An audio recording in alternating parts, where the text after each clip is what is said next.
Good morning, everyone. There is a little bit of research to do today. Maybe a little bit more of a lecture than research at this point, but I want to talk about the latest sensation in coding, and I'm going to talk about it from a security perspective, as that seems to be a fairly large part of the discussion around this subject. Without further ado, let's go into my favorite online drawing tool and make a big box. We're going to talk about vibe coding. And while vibe coding is kind of interesting, let's actually pull up a description of it. There's probably one on the internet.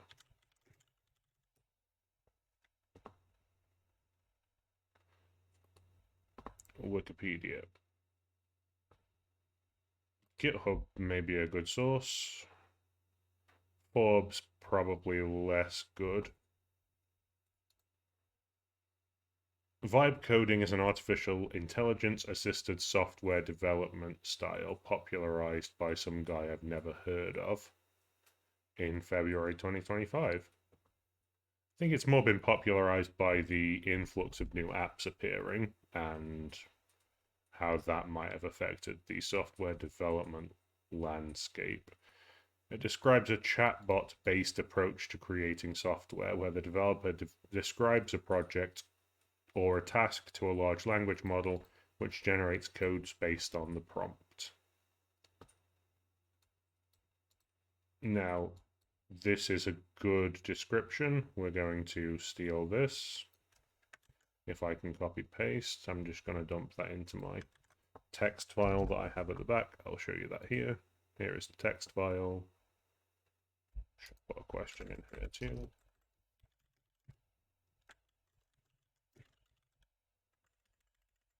And then I'll grab the wiki link. And then we're going to also quickly look at what GitHub has to say on it, because I think GitHub's kind of a good source for the subject. I mean, it's probably going to be a bit more sales pitchy from GitHub, given what they're doing and what they need. Vibe coding is a natural language driven AI assisted way to build software. Instead of writing every line code by hand, you describe what you want via natural language prompts to an agentic AI system.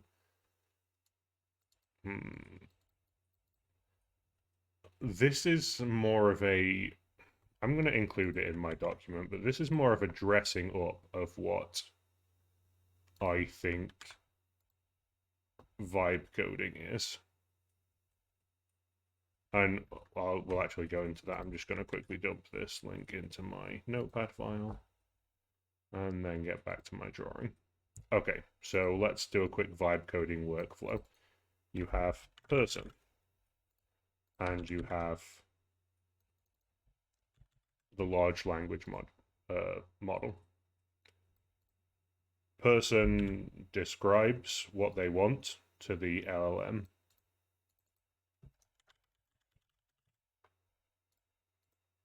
The LLM generates code based on that description.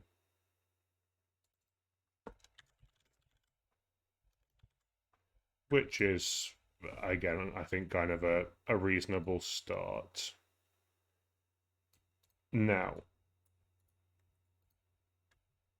I mean, this seems like exactly what you probably already know. People are talking about vibe coding. They're talking about this new paradigm for software development.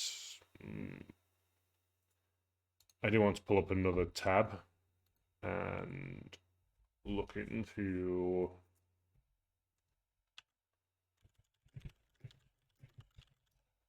like one thing that you will run into a lot when looking into vibe coding is vibe coding is being seen as inherently bad. And to discuss that, I want to talk about T. Let's go back to our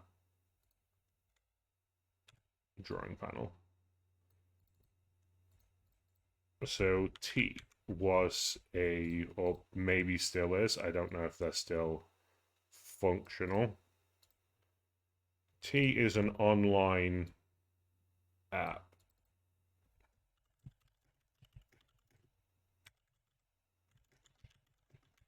It was an online app for women's dating safety to ask questions like, you know, if you were. It was like based from what I remember on this idea of the main, like the founder of the company's mother was having some difficulties with online dating, and there was a conversation about whether two women were dating the same person on Reddit, I think, that prompted the creation of this app. Now, I think this app was only available in the US, because in the EU, I think, but I'm not a legal expert, I think in the EU it would have fallen under doxing laws, because that's basically what was happening. These men were having their personal information shared without their consent.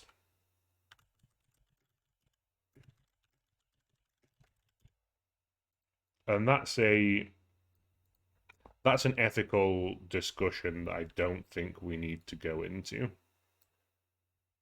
It's like, obviously the intention for this app was good, but we have anti-cyberbullying laws for a reason, and well, it depends which side of that discussion you come down on. I generally think doxing platforms are bad. Even if this one was made with noble intent, it's a bit difficult to discuss the ethics of that one. So instead, let's talk about what happened to the T. There were a couple of leaks where the user information of basically a large portion of their users was leaked online. And these included photos of the people as well as some copies of their photo IDs, so driving licenses.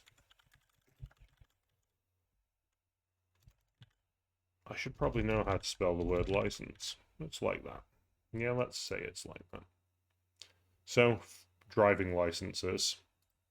And obviously, either of these being leaked is kind of bad. The driving license being leaked is considerably worse, understanding how the systems are in the United States, that might be a much larger problem than it would be in Europe. But yeah, they were struck by some leaks. Some hackers exposed their information, and I'm not going to go into the root cause of those leaks just yet, but we will get back to it.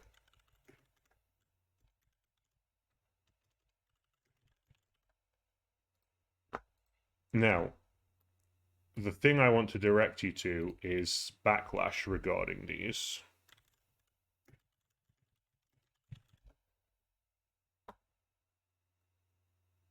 You had things like this Medium post. Vibe coding, then learn from the T app incident, where T was built really quickly using AI-powered tools. Some developers called this vibe coding. Let's find the different one.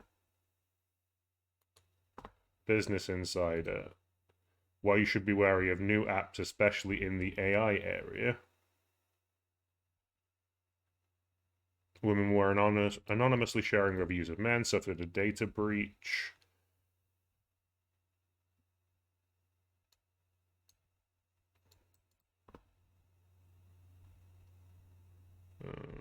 Not a mention of vibe coding that I can see there. Don't be a vibe code. Oh, this is my first search. I do remember seeing a particularly damning Reddit thread. Let's see if I can dig that up.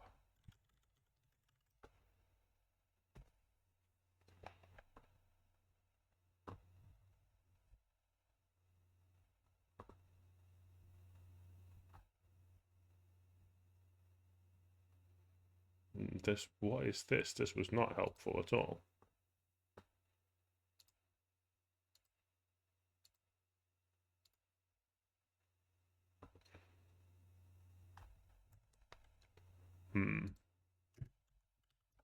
Now I'm just getting a lot of things about what drinks people are using regarding tea, so maybe this is not going in the direction I wanted it to. But what we typically saw was along the lines of the first site I pulled up, this Medium, where people were blaming vibe coding for the various issues that T had. Now, there are some things correct about that. So we're going to go into that first. Let's make a new heading over here. It's exactly the same as our old heading. Now, when you build code, you apparently draw a random arrow for no purpose. Coder. We have a coder. The coder codes. Now, this code is on his local computer. It doesn't actually do anything at this point. This is just code developed. It doesn't go anywhere. It doesn't do much. It might interact with some online services if he's keeping it local. But the purpose of a app like this is typically to run on the internet. And to do that, it doesn't need to be on a local computer. It needs to be on a server. So the coder will code on a local computer, and then that code will end up on a server. Now, here is the problem with vibe coding. Vibe coding has allowed this coder. Let's actually break these down into two. Traditionally, in order to code, you have needed an understanding of coding. You will have, if you're coding an app, you will have at least, let's say, 6 months coding experience, and you might have an interest in the coding process, which might extend to an interest in computers, because, you know, people weren't really learning to code because, okay, I've worked with a lot of developers over the years, and no one is coding because they thought it was a good way to make money. No one is going into development because they thought, hey, this is a stable career with stable prospects. They're coding because it's an interest. And there's been this shift in mentality about developer experience that, like, Atlassian are even calling developer joy. It's like coding has always been a passion project for coders because they're interested. The advantages you have here is that you might understand something about computers, you might understand something about architecture, you might understand something about internet safety. Vibe coding has allowed for an uptick of what I might call business-driven development. And business-driven development is the idea that someone isn't particularly interested in coding. They want to make an app that people will pay for, or that will make them money, that will generate revenue in some way.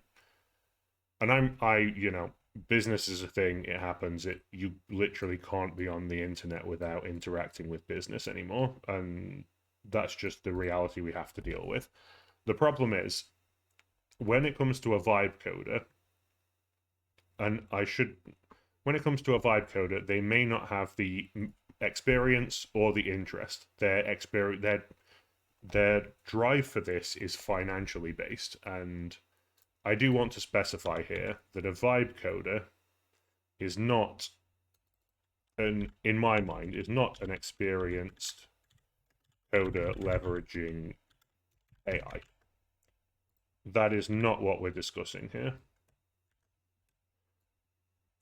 an experienced coder leveraging AI is, in my opinion, not vibe coding, because vibe coding has got this negative connotation, which is actually unfortunate for one reason.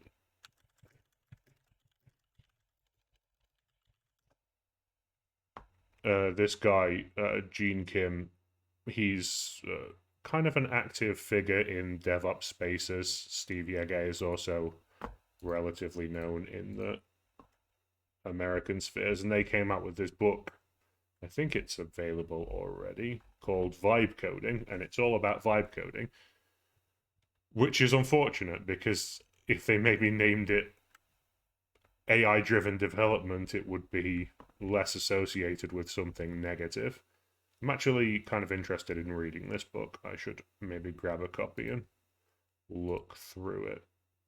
I'm just looking for this. So, what we're not talking about now is we're not talking about experienced coders leveraging AI. That's a different kettle of fish, and in my opinion, something that a lot of coders should be doing these days. So, vibe coding is very specifically, in my mind, a person who lacks coding experience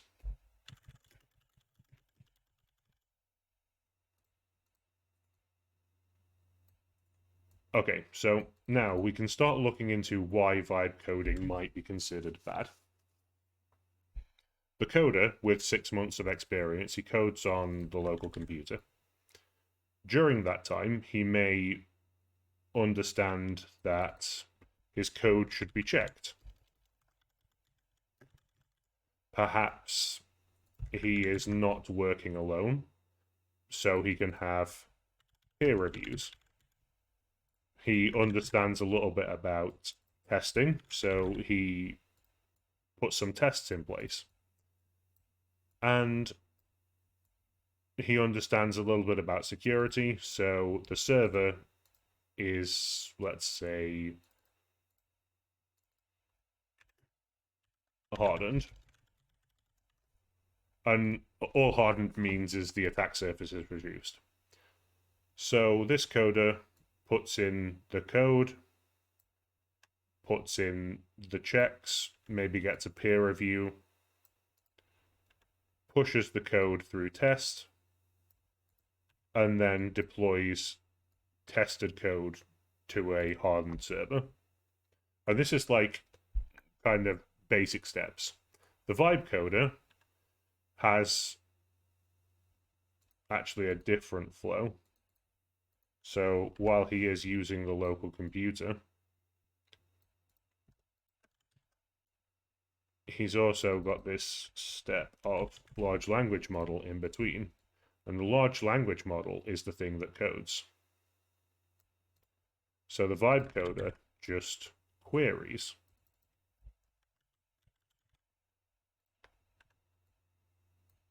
The large language model codes.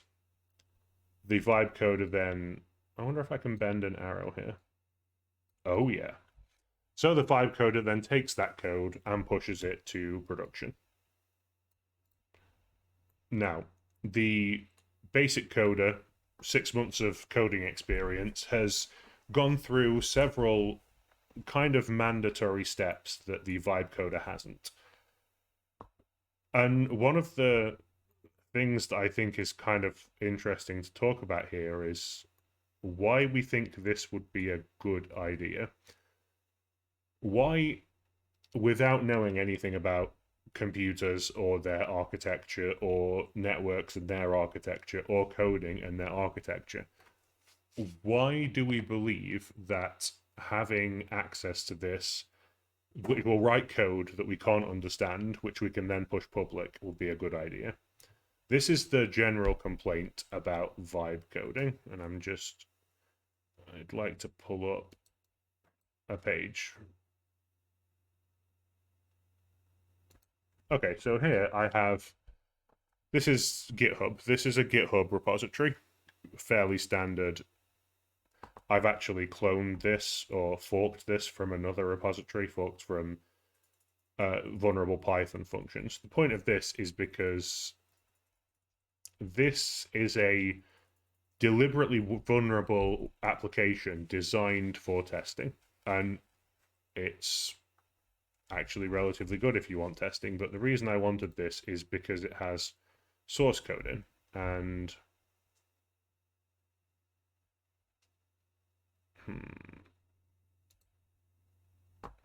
I could actually just set up security testing and find out all the vulnerable parts.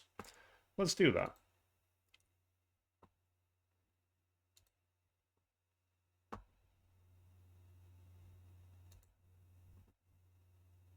Let's enable Dependabot. Let's enable code scanning. Yeah, why not? Okay, now if we go to security, we can see vulnerability alerts. We can see a high vulnerability. So an older version of Werkzeug is actually installed here. This requires the attacker to get the developer to interact with a domain. Now, assuming you don't have any knowledge of coding, how could we expect people to spot this? It's like you need a certain base level of understanding to be able to push coding forward. And now this sounds like I think that this as a methodology is not something that should be allowed, but what I'm saying is quite the opposite, and you may have picked up on this if you just saw how quickly I enabled those security tests. This person, this vibe coder here, lacks caution. This vibe coder is doing business-driven development. They're trying to make money, but they're trying to make money in the most careless possible way. And I'm actually going to talk about now what vibe coding should look like if you want to do it. And if you are like interested in vibe coding, this is how it should go.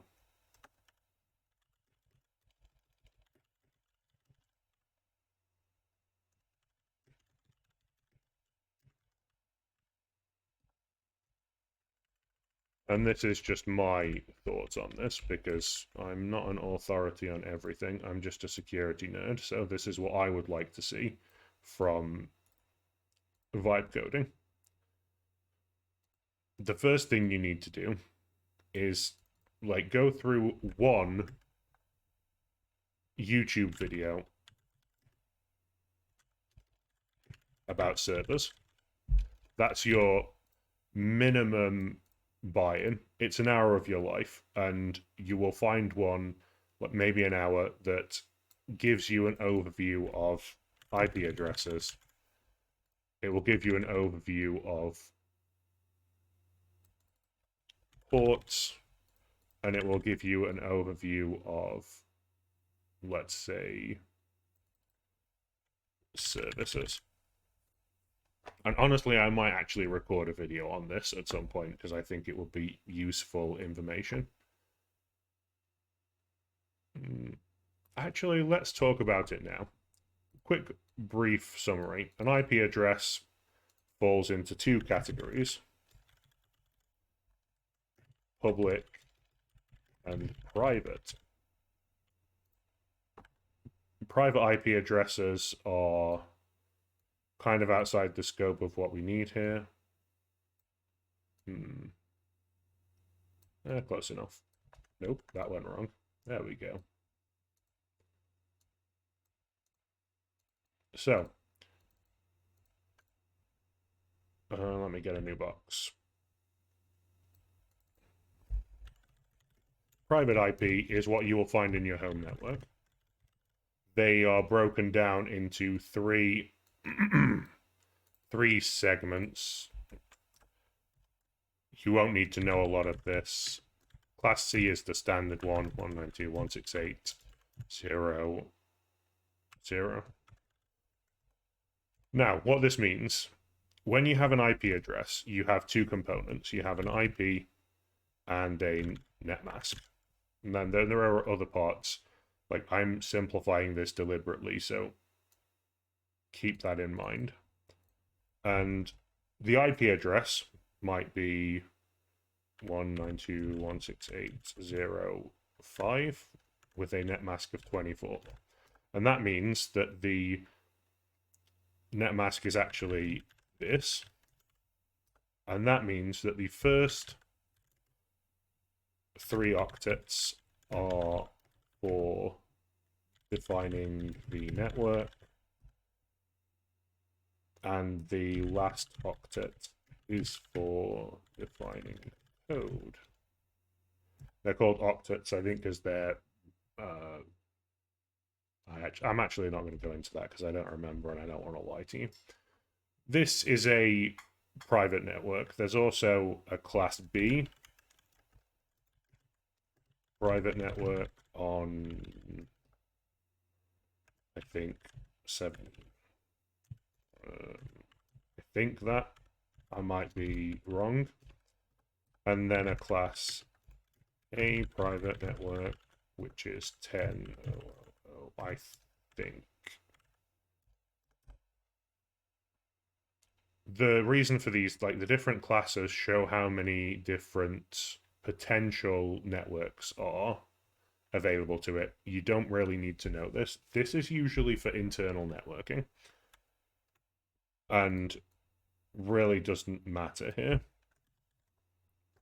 What you will also have is you have a public IP. And this will be, you know, for relatively random numbers. Now, these are the same systems, they're the same protocol, but because, as you can probably figure, IP address space is limited, the numbers only go up to 255.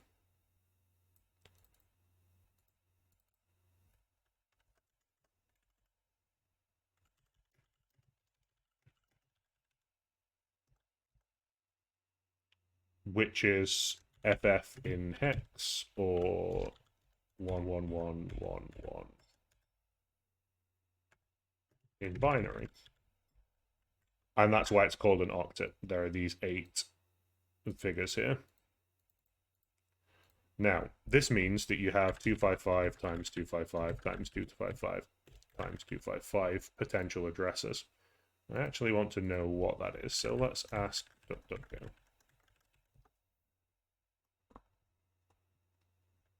So that's 4,228,000,000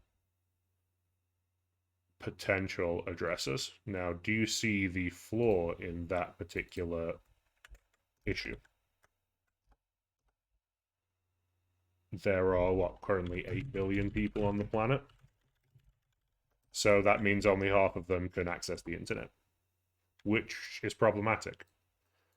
Now, to solve this issue, there have been various attempts. One is IPv6, which I'm going to say is a failure. I'm sorry.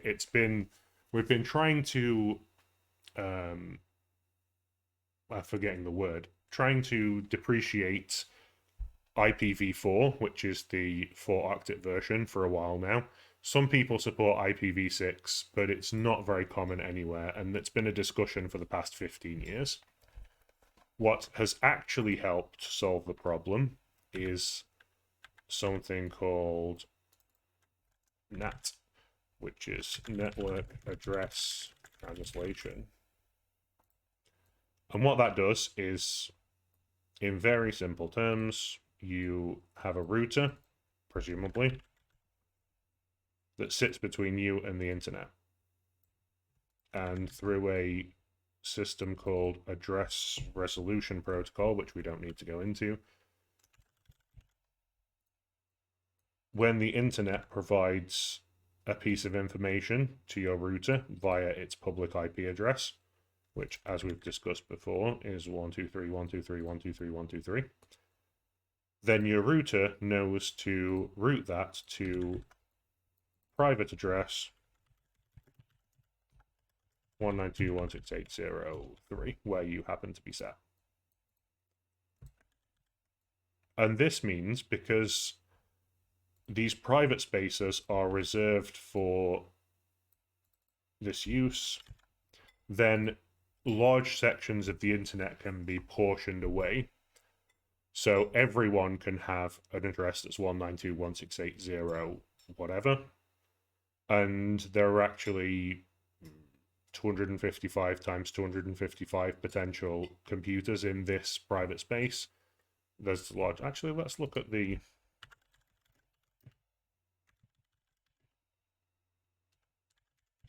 Let's look up the classes, because we have the internet here, and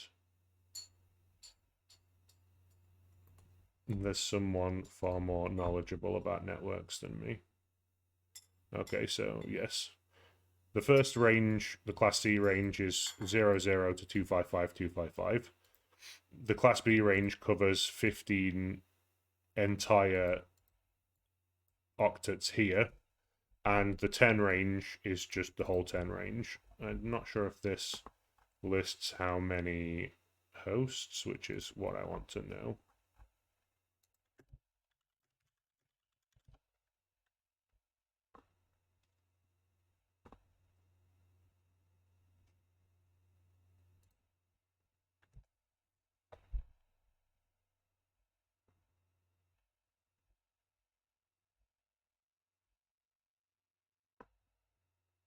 Okay, here we go. So in Class C, you have 254 and a potential... Okay, that's not making sense to me.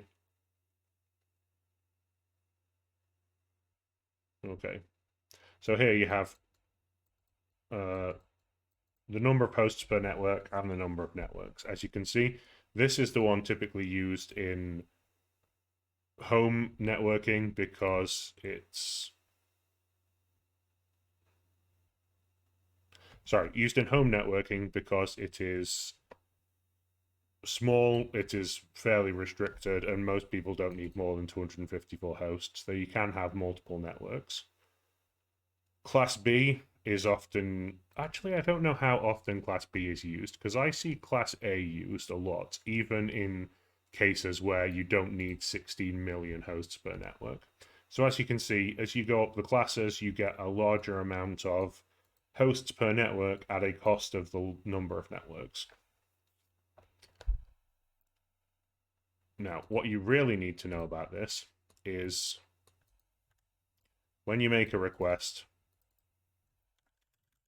which is what you do when you go to a website or load an app, you make a request to a specific server.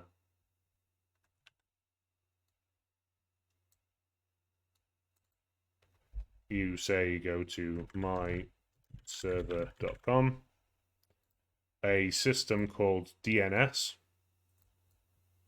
on the magic internet says you can find myserver.com at the IP address 123.123.123.123.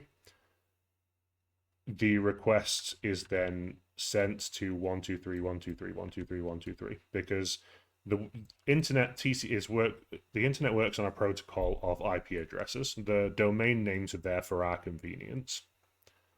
And then over here you have the server, which serves whatever cat videos you were searching for. And that's why it's important to understand IP addresses. Just to know that your server has an IP address, and that's how it's reached.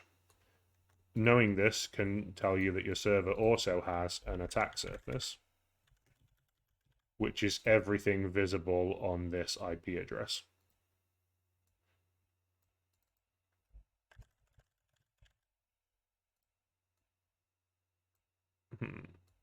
Yes. And that's why we want to limit this attack surface by making only the services we want.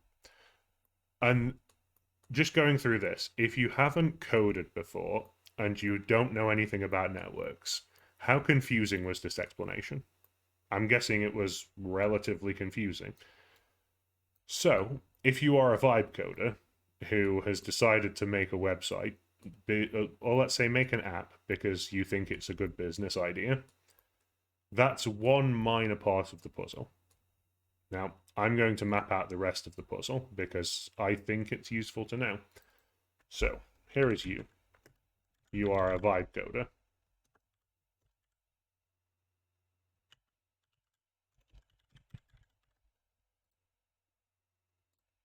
You decide to ask for an app from ChatGPT because that's your preferred large language model. ChatGPT provides you with this app.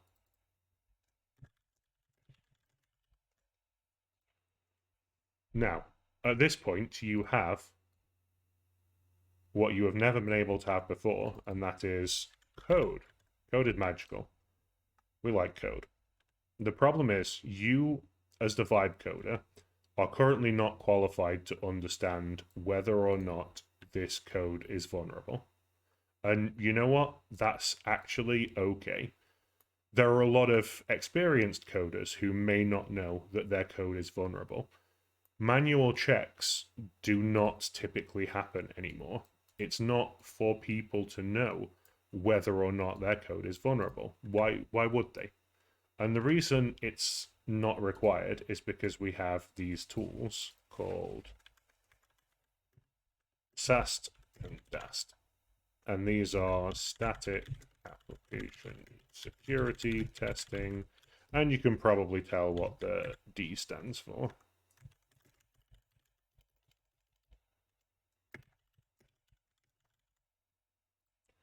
Now, you probably don't know what these are, but you've actually seen them already because I enabled them in a GitHub repo not that long ago.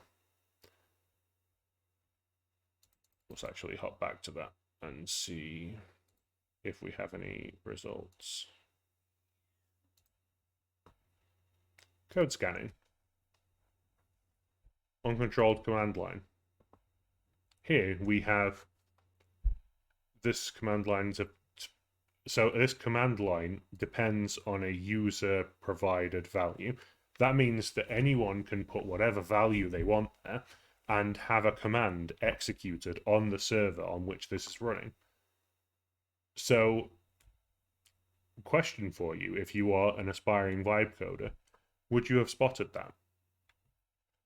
And it's okay to say no at this point. It's okay to acknowledge that that is outside your wheelhouse because it's outside the wheelhouse of a lot of coders. It's outside the wheelhouse of ops people.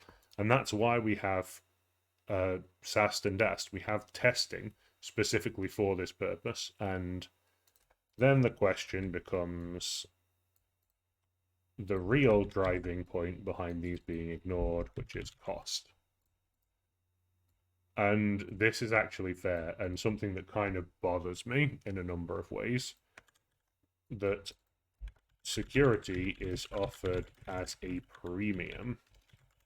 It's never, well, let's say not never, it's rarely an inbuilt thing. Now, there are some ways we can get around this, but they typically require more knowledge of computing than you're going to have at this point. So here's where I would recommend exploring options, and there are a couple I want to bring up. One is Trivy. Trivy is my Swiss Army knife for security. I use it basically everywhere I possibly can. I'm going to go to the GitHub because I don't like that website. It's too flashy for me. Okay, so Trivy is a comprehensive and versatile security scanner. And it can look in various places. It can look in container images, file systems, Git repositories, machine images, and Kubernetes. Now, the main one we want here is Git repositories. You've seen here, this is GitHub. This is the code that I forked earlier. GitHub is where you need to be putting your code. Like, there's no question about that. You shouldn't be storing code locally. So, first tip for you aspiring vibe coder is very simply get a GitHub or GitLab account. And you can find these at github.com, gitlab.com. They are free to have an account. And at least with GitHub, you can store as many private repositories as you want. Now, a repository is just a code storage, and they come in two types. You can have private and you can have public. Now, public is what I showed you earlier. This is a fork of a public project. If I had a private project here, it wouldn't be visible to the rest of the world. Now, you will have seen me set these security settings. As far as I'm aware, these are only free when you're using a public repository, which again comes back to the questionable choice that security is always offered as a premium, and it basically fucks over small businesses wanting to try and be secure from the start because they don't have the money to invest in security and invest in expensive tools. So the first thing you need to do is create a private repository. Let's delete the public so it's a bit clearer. Then you're going to add your code to this repository. This repository is the single source of truth for your source code, and it is only code from this repository that ever goes anywhere near a live production server. You should always get into a workflow of getting the code and pushing it to GitHub, and you can find a lot of really decent resources on getting started with GitHub. Git can be complicated, but for the very basics, it's relatively simple. Now, at this point, you need to download Trivy locally and then point it at your repo.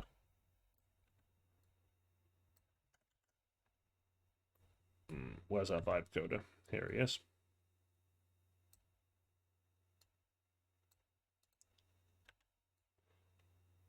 Then once you have it pointed at your repo, it will give you security results.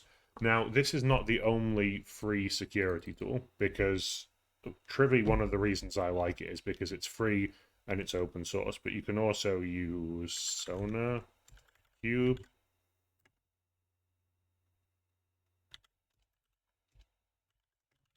I'm not sure that this one is open source or not.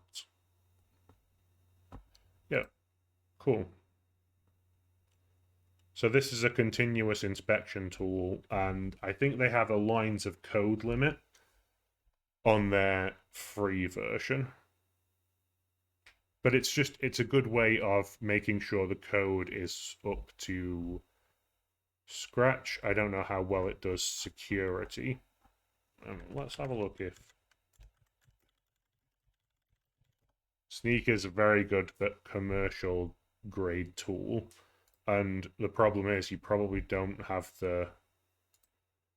the funding for commercial grade at this point.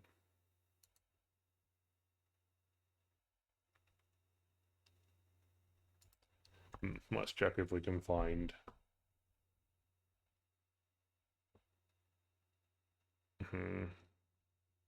Oh, look. Aikido Dev is suggesting Aikido as a good tool. Who'd have thought?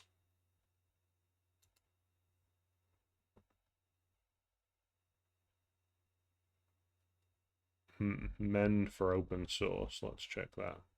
GitHub Advanced Security is what I actually showed you earlier. I really like it. I just wish it was available on private repositories, because you obviously probably don't want your entire source code but just public for everyone. That's usually not a great way to run a business. The advantages of like GitHub Advanced Security is it's literally one click built right into it, and it will, like, the default model is deployable in seconds and is relatively strong. But let's look at that.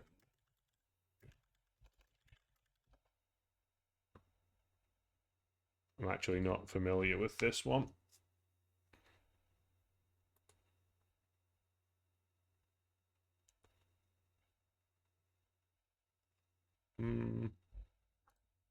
got good good corporate speak, but what I want to know is if there's a free version, like an open source version.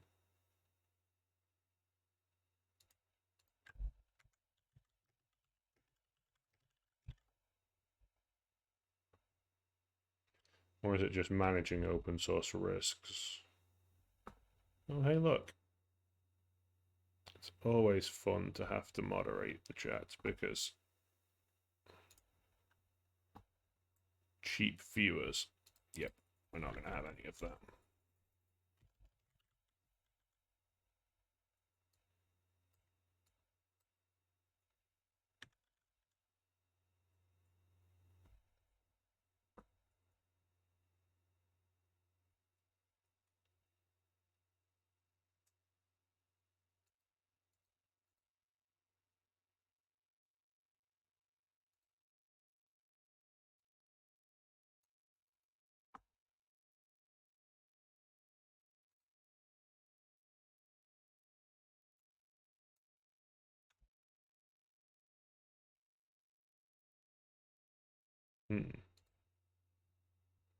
Just realizing I don't have my moderation area open.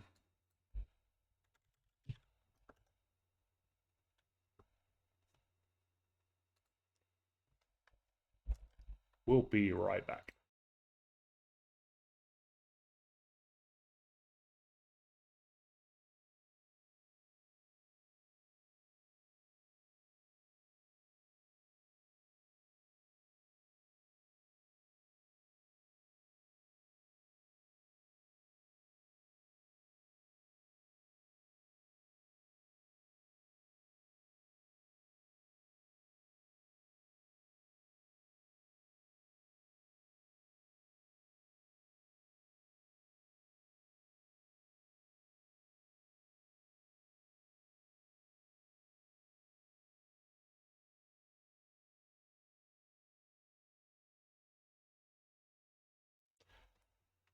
And we're back. Sorry about that minor break in continuity. My problem is I work from too many laptops and for some reason don't have the right one next to me.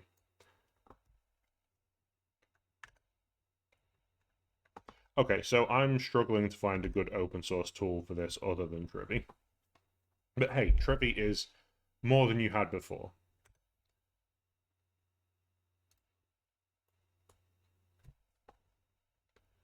Let's take a look. Just reorganizing my windows to how they should be. There we go. And now, yep, all seems functional, maybe. Yeah, all good. So you now have a repository of nicely checked code. At this point, you need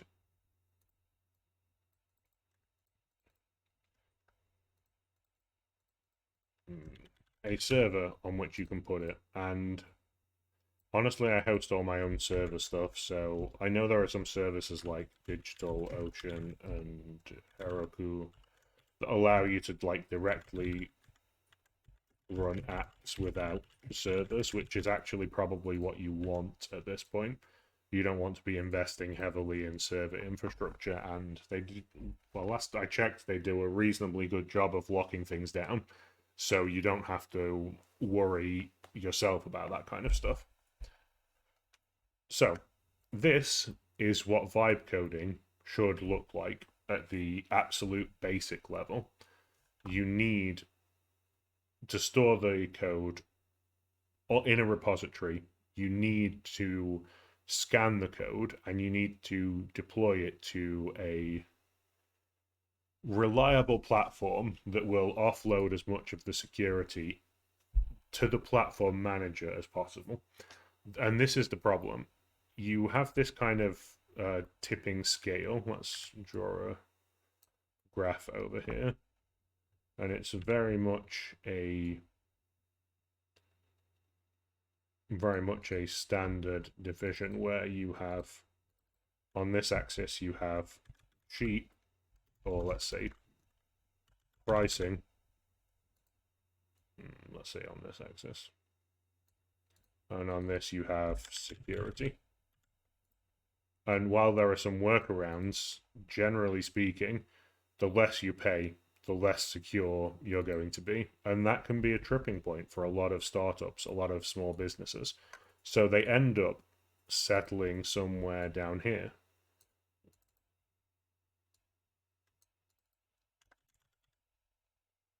Well, that didn't go in a shape I would have predicted. So a startup might end up here in the, low price, low security, and they tend to suffer for it. Like, I keep seeing more and more frequently on LinkedIn that vibe coded platforms are falling apart quickly because as soon as there's an issue, as soon as there is an issue, there is no one to debug them. There is no one who understands things at a core level, and that's the main problem with vibe coding. But I'm going to tell you a secret. Let's go up to here to where my basic vibe coding flow is. If you replace this vibe coder with a junior coder who has no experience, who doesn't know much yet, just got a job as a basic coder, no real security knowledge, and you allow them to push the code from their computer to production, you are going to have exactly the same problem. Like, vibe coding isn't the problem here. Vibe coding is an input method. The fact that output would be allowed to go to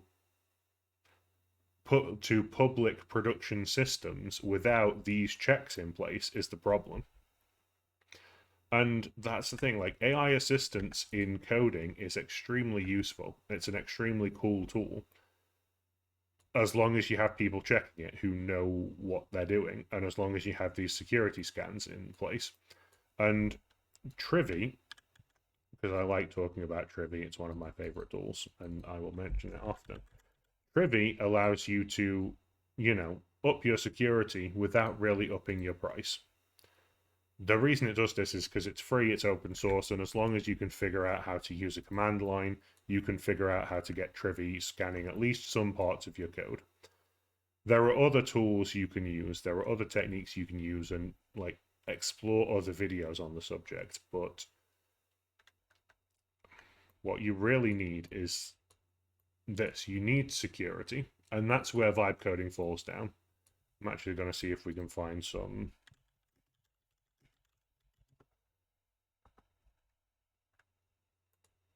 Let's just see if there's any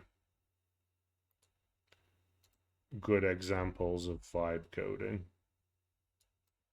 Jason Lemkin, founder of VC Sarster, watched in real time as Replit's AI agent admitted that it wiped out his entire production database.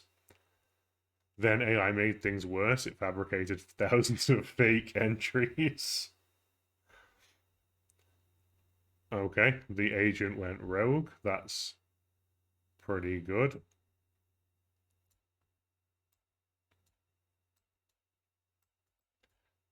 The AI would go rogue, introducing unneeded code and breaking core features. AI got the most of the way human insight is required. Yep. Let's look at tech startups. Co-founder of OpenAI. I guess I probably should have heard of this guy, but vibe coding. Yeah, blah, blah. Why it often breaks. Honestly, I've tried this kind of coding, and it does, for basic things, it works really well out of the box. And then if you start getting into more advanced things, it will break everything. And honestly, that's why you need your code going into Git, so you can always revert to a version that worked. Yeah, this is frequent. You just did the same thing 2 prompts ago, and that was wrong then and wrong now. That's very much how vibe coding works. I'm going to allow this because I actually read this while I was at a conference, and people were wondering why I was laughing, and I shouldn't be laughing about people's misfortune, but proudly saying my SaaS was built with Cursor, zero handwritten code. AI is no longer just an assistant, it's also the builder. Guys, I'm under attack ever since I started to share how I built SaaS using Cursor. Random things are happening, maxed out usage on API keys, people bypassing the subscription, creating random shit on the database.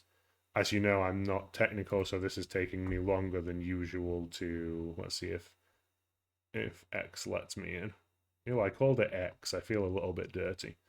Let's see if the artist formerly known as Twitter lets me in. As you know, I'm not technical, so this is taking me longer than usual to figure out. For now, I will stop sharing what I do publicly. I think there was another one that basically it was pulled down, like taken away so that it could be fixed. And it's like, this is what's happening with vibe coding. Not because vibe coding is inherently terrible, but because there's no understanding of the requirements from a lot of these people, so they miss the obvious things. Imagine like buying a front door lock from someone who'd never built a lock before but could assure you that it's gonna work, and it's like, maybe it will, but then the lock picking lawyer will come along and like take it apart by looking at it too long. You kind of have to have an understanding of what you're building, and I think that's a good place to leave that particular session or that particular section. But there is something I want to come back to. Let's look at T. If you remember at the start, I was talking about T. They leaked personal information, including pictures, IDs, chats, and everyone on the internet was quick to blame vibe coding. Now let's look at it.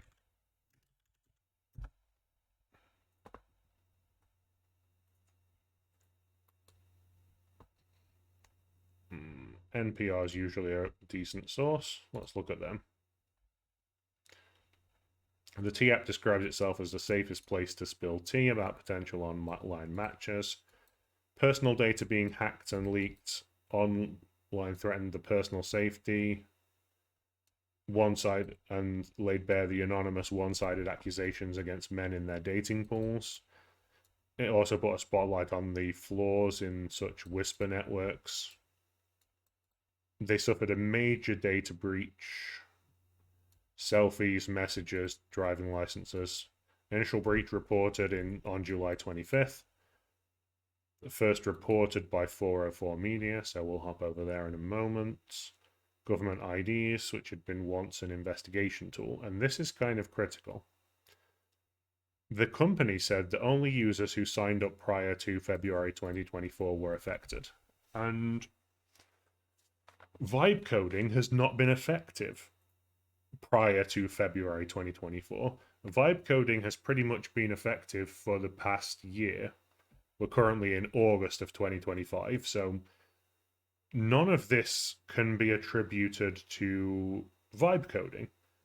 The problems here happened before vibe coding was a thing. And if we actually look at, there was one security guy who had dug into this. I wonder if I can find it or if I have to go to Google to find that one.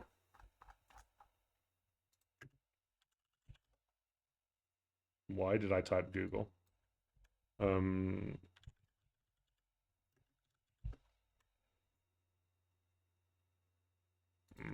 Let's try Google.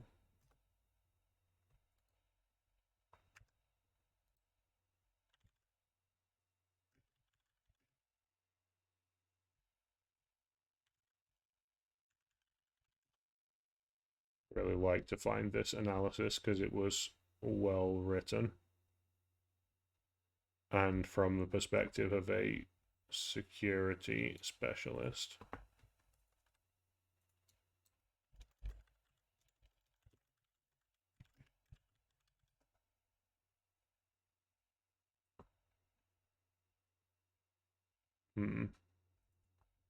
Bit disappointed I can't find this.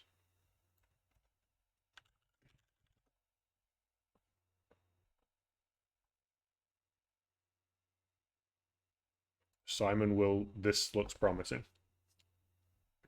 Yes, I think this is the one.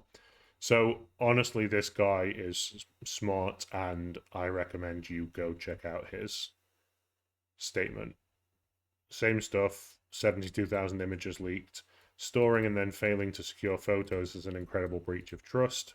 Many of those photos included EXIF location data too, so there are maps of T users floating around the web. And he's seen a bunch of commentary using this incident as an example of the dangers of vibe coding. Vibe coding was not to blame in this particular case. And I'm going to jump back to my drawing to show why. Now, what happened was, in simple terms, a storage was breached. And this sounds bad, and it is bad. Usually what you have with storage is an authentication layer.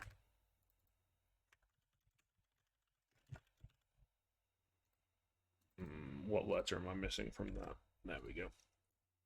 Now, this authentication layer is there to stop people from accessing data they shouldn't. What happened in the T breaches, based on most people's analysis, is that the authentication layer was missing. There was no authentication layer, allowing the attacker to go straight into the storage. Now, you might ask how that happens, and how that happens is usually quite common. When you are coding an app, you build a function which is add data to storage. And then when you have this, you build in the logic to authenticate. You build in the logic to transfer. And then after you do this, it fails. Like the entire integrated part just fails. And because you haven't set up any good logging, you don't know why it fails. And one thing that a lot of more junior coders might do is just cut out the authentication.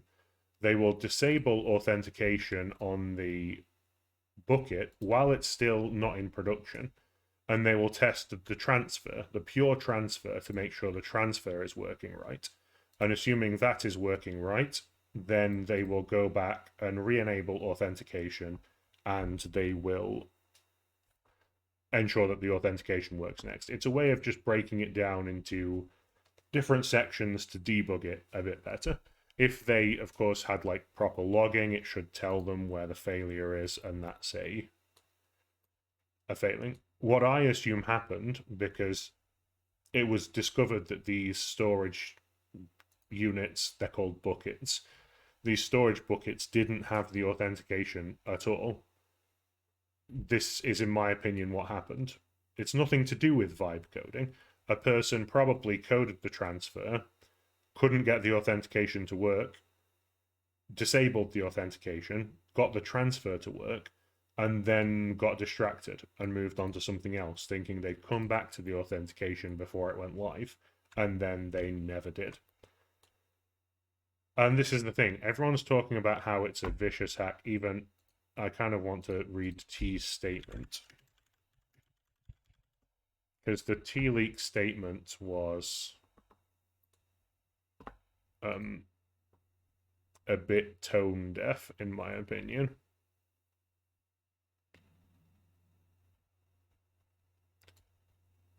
As of blah blah, we identified unauthorized access, launched a full investigation with external cybersecurity. Your data privacy is of the utmost importance to us. Well, that's debatable. Information was stored in accordance with law enforcement requirements. That's absolutely false. Like, it was stored in a publicly accessible bucket.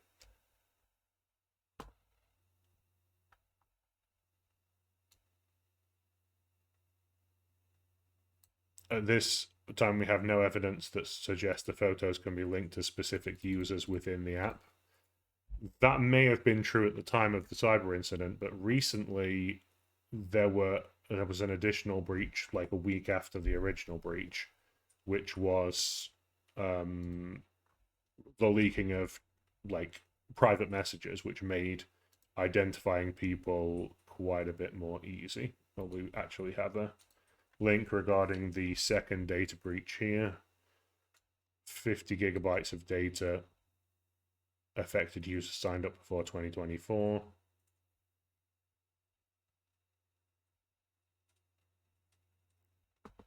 According to 404 Media, it's possible to identify users based on social media profiles, phone numbers, or other personal details revealed in messages. So, yeah, a lot of this are just the lies. Like, this hasn't been updated for the second incident.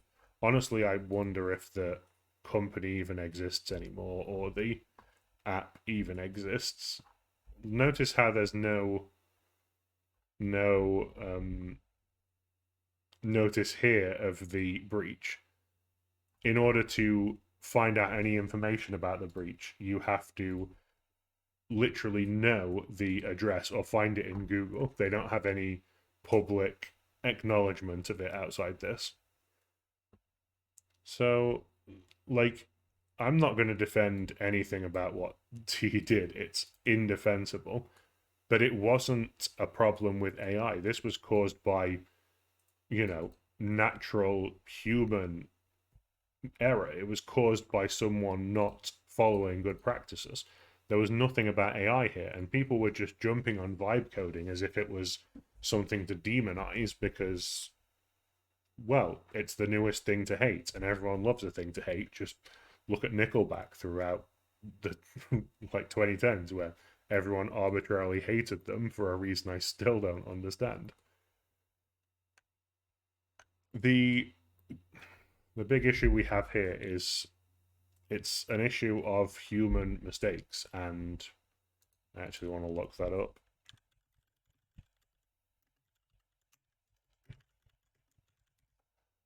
Because as far as I understand, a great deal of, let's see if Forbes lets me in.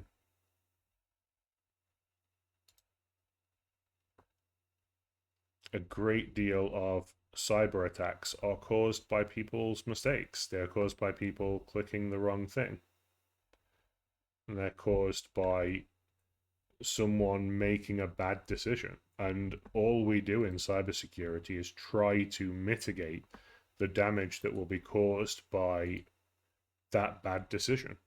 That's the whole of the job. So I guess we can finish by saying if you're going to vibe code something, look at this picture. If you vibe code like this, you are going to end up like that Leo guy who had a lot of security problems and basically lost his platform. If you vibe code, do it like this. Understand how to store code, understand how to scan code, and understand how to minimize your footprint in your online services. There are three things, a few hours of research. If you're smart enough to vibe code and get something up, you're smart enough to do this. There's really no excuse not to. And on that note, I think I'll stop there for the day. Thank you for watching this, if you did. And I'll be back to do some actual research at some point later in the week.